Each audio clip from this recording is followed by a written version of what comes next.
Echo Leaf, is silver a better investment than gold at the moment? Yeah, it is. They're both going to go high, but the distortion in the ratio between the two, geologically, historically, it makes it a better buy, I think. Yeah, we did some. Actually, today I did some swaps from gold to silver, with, of course, the anticipation down the road of doing another swap from silver to gold. Well, remember, so, yeah, when you make that swap, it is a taxable event. Absolutely. Here we go. Bamboo Lover. By the way, love the name. Have a question. If you had the opportunity to purchase with limited money an old timers silver collection, Morgan's, Mercury's, Eagles, junk, what would you go for first? Those are the 4 items that I like as much as anything in the world. So anything that you would think is, I love the Morgans, and the Eagles would be my favorite. Yeah. I mean, the Morgans are, you give someone a Morgan silver dollar from the late 1800s and they're like a kid on Christmas. They'll be like, oh my God, that's so cool. Yeah, that was $1 back when your great grandparents were walking around. And it's really, really, there's something mystical and special about the Morgan silver dollars. They are my favorite.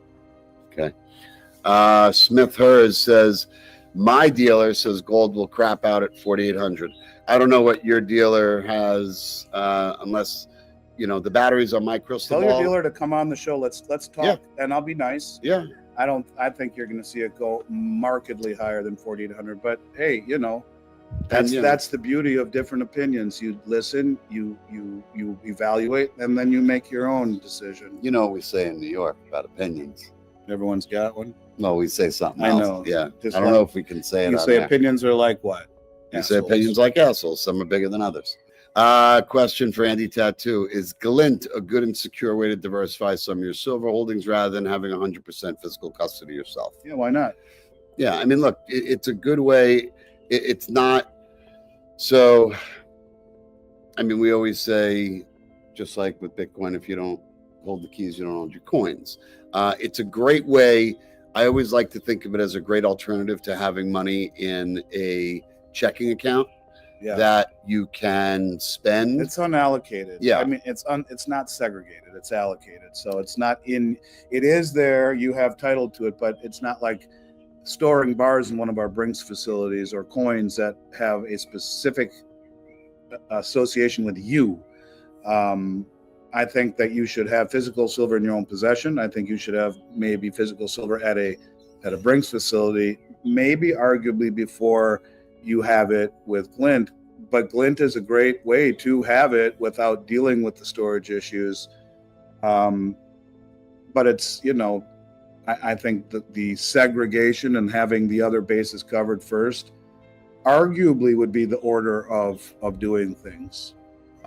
You know, the one thing it democratizes owning metal, because you can spend $5 on it if you want. So that's one thing that I do like about it a lot. GG4GB said, Goldbacks are awesome. They pay me better than a savings account. I'm not quite sure I understand that. I don't understand it either. And I I have no problem with Goldbacks. I like the owner.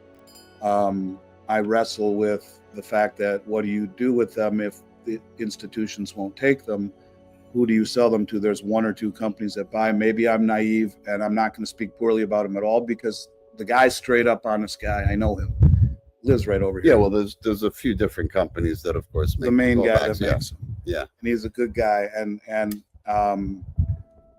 look, when they passed this law about like making legal tender coins, I think it'll end up being like they're doing in Texas. I could see where they would say, you bring your American Eagle gold coins to the Texas Bullion Depository, we're going to give you an app or a credit card where you can spend it. And states a lot of them are specifically saying American Eagle coins. So I don't have a beef at all against the Goldback, but I'm not not familiar enough to comment on how you're getting a better return on it than other things. Yeah. And Smither says, I have a feeling we're headed to 40 silver again. Banks will not allow sound money, your owners. Smithers, I would love in the comment section for you to tell me why you think 40 silver will be back again. I happen to think that there's a much greater chance of seeing 60, 65 before we see 40. And the U.S. government just reclassified it as a critical mineral. They've just put a floor under the price. The biggest traders in the United States are bringing it in hand over fist. The countries around the globe are draining the exchanges. And by the way, I'll tell you, from a retail perspective, it'd be great. we But you see are massive premiums. we are. I mean, listen, we have metal, but sourcing metal these days is far greater than it's been. Premiums are rising. Our head trader is going to have a nervous breakdown. Oh, there's no question about it, and I'm sure it's probably about 90% my fault. You know, we were in Aruba, and I heard him say, you know, a vacation for me, Kevin, is one day without hearing your voice. He's never been on vacation. But it's true. I mean, look, if we look back at some of these live Q&As and we talk about the Eagles, and we were talking about, you know, $4 over spot or $5 over spot. Right now, on average, you're talking about $8 to $8.50 to $9 over spot for silver Eagles. Stupid. I mean, look, too expensive. Andy loves the Eagles, but for me, look, I want to own as much weight in silver right now as I possibly can. So for me personally, I've been buying much more of the larger bars, the 10-ounce bars, the kilo bars. Hundreds are a little big. Chunk silver might be the best. Chunk silver, without a doubt. It is. I mean, I went over it with somebody today. They're getting at about 4% more silver, roughly, than you would in like a 10-ounce bar. You always want to keep in mind never crossing the penny wise, pound foolish line. But Richard Russell, my mentor, did say in the end, it's about the number of ounces you own. Right. But there is argument for owning U.S. coinage or 1 ounce coins from sovereign mints. You can go either way, but the Eagles are just too damn expensive right now. If you can find Kangaroos, Maple Leafs, Krugerrands, Britannias for harmonics, I mean, but they're going to be $4 cheaper than the Eagles. Bro. Yeah, no, not $4. No, not anymore. No way. I mean, right now we're talking about us and our competitors at least. Yeah, three is probably a better number. That's but even still, it's almost 10%. You know, look, and I always tell my clients that I know when they call and call for Eagles and they have a lot of Eagles already. I tell them, you know, you have enough Eagles at this point, relatively speaking, that you can actually afford to now, because they want the weight, they want the silver. But think about it.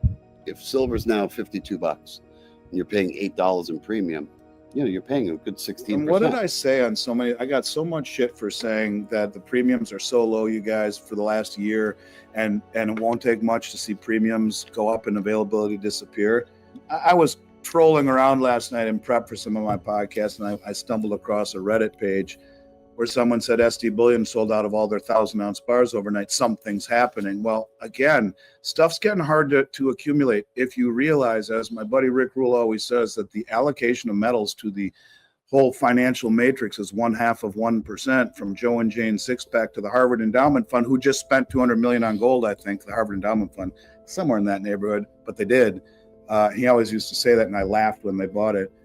But if just 5%, now you got these big money managers, Hartnett and the CIO of Morgan Stanley and Goldman Sachs saying 25% from Gundlach, the bond king. Okay, if you saw a 25% allocation, that's a 50-fold increase in demand like that. Say, it's all gone, folks. And I'm telling you, that is no rhetoric. That is no talk in my book. That is no BS. That is flat out 1,000%. There would be nothing left tomorrow.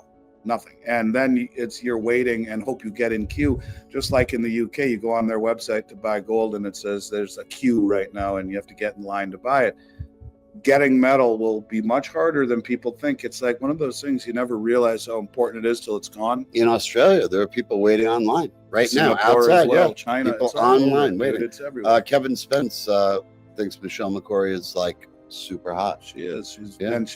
She's even smarter than she is beautiful. Yeah, which makes her extraordinary. And we're so thrilled to have her. She's amazing and open-minded. All of that. Yeah. All right, let's see what else. All right, here we go. Robert Hutchinson, what is the real reason refineries are backed up? I'm now hearing some are only taking 10-ounce bars or larger. Well, and part of the reason is that during the summer when it was so quiet, and I kept telling everyone it's really weird how quiet it is, and all of the managed money, all the big money is leaving the equities market and all these deliveries coming into COMEX, but the public was fully invested in stocks, highest margin ever, highest equity exposure, option exposure ever. They're going the other direction. So this industry was very slow. Premiums were very low for a long time. I mean, we were selling gold Eagles for $60-$70 over spot and screaming about it. And now they're 200 plus. Well, but that's the point. And Buffalo's 300. So the refineries, they weren't bringing in a lot of. It wasn't the demand to bring in metal and to refine it when there wasn't the demand, and so another backlog because everyone wants it. It's a log jam kind of thing. And same thing with the dealers. Why buy and pay more and have to hedge it and have the carry cost when it's just sitting on your shelf? And the dealers get caught flat-footed, and that's why I'm glad that we've been going long on everything. No doubt about so it. that we have more than most, but it's expensive. When you realize a tube of gold eagles is like 80 grand, it's expensive to buy this stuff and to hedge it and insure it. I know. And to carry it, it's very costly, and it's going to be harder at higher prices because fewer and fewer dealers have the money to be able to hold an inventory at these super high levels. It is, and I had a couple because we hedge everything, we're able to buy 24/7 even over the weekend. So I'm very, very happy that I was able to help a lovely couple out, Diana and Philip. I know that you're watching, so I was happy to be able to help you out yesterday. Turned out to be a very good thing, of course, looking at where the market is today. So you're not feeling good, are you? Stay away from me. I'm not near you. Mike, silver will be more valuable than gold eventually. There are people that do believe it's going to be a 1-for-1 or worth more than gold. There is. I think during biblical times it was 1-for-1. Yeah, but there are people, because of the fact that it is both an industrial and a monetary metal. There are people that do believe it will be worth more than gold one day. I can tell you the people that are stacking right now, we're very, very happy about it.